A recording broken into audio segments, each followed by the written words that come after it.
What's up guys, I'm Knowles. In an era where games have looked towards the future for their settings, such as the new Call of Duty, Overwatch, and No Man's Sky, DICE has decided to look to the past with Battlefield 1's World War I setting.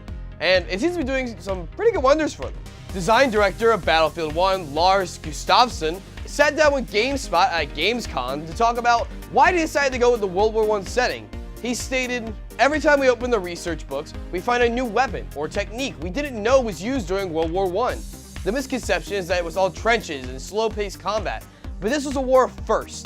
These empires were experimenting every chance they had. And it seems like a war of firsts was a great way to go. Even though the game takes place in the past, it feels like some sort of historical mashups with armies using horses and bayonets, and at the same time, the first armored tanks and even war blimps and armored trains. Like, it's a weird, like, almost steampunkish, like, remake, but it's real history, you know? And it isn't just the weapons that get a bit of personality from all this. Going back to the 20th century gives them a chance to explore the cultural and geopolitical issues that occurred in the war 100 years ago, and how they've even affected us to this day.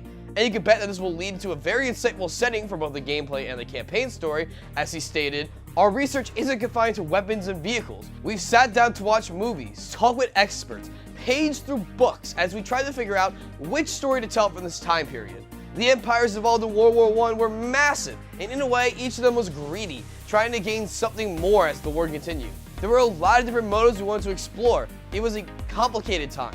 A few years ago, if you were to look around at all the FPSs coming out, they all been taking place in World War II and Vietnam.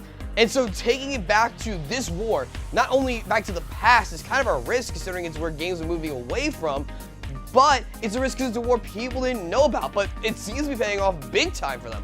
Players are finding the gameplay refreshing, fun, and full of roles for players of all different types to play while immersed in this setting. And the interest of players waiting to get their hands on it has only risen, with a Battle Squad showdown at Gamescom having more than 150,000 viewers who got to see some of the best of the community throw down, or Driftor just kill himself. Sorry, bud, but, you know, you done goofed. Remember that you can get your first taste of the game when the open beta goes live on August 31st before the game launches on October 21st. So what do you guys think? Are you going to enjoy chasing down your foes on horseback or digging in for some defensive trench warfare? Or is the giant battle train more your speed? Let us know in the comments section down below.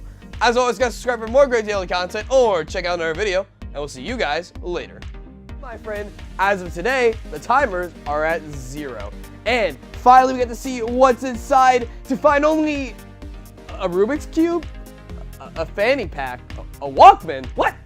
Okay, so this is all kinds of like WTF, but that's only at first glance. As usual, it's more than meets the eye. Deeper inside the case full of 80s gear is a VHS movie of Call of Duty Infinite Warfare Zombies. According to the information on the box, it's created by a director who shut himself into his studio for years after reaching the pinnacle of his career.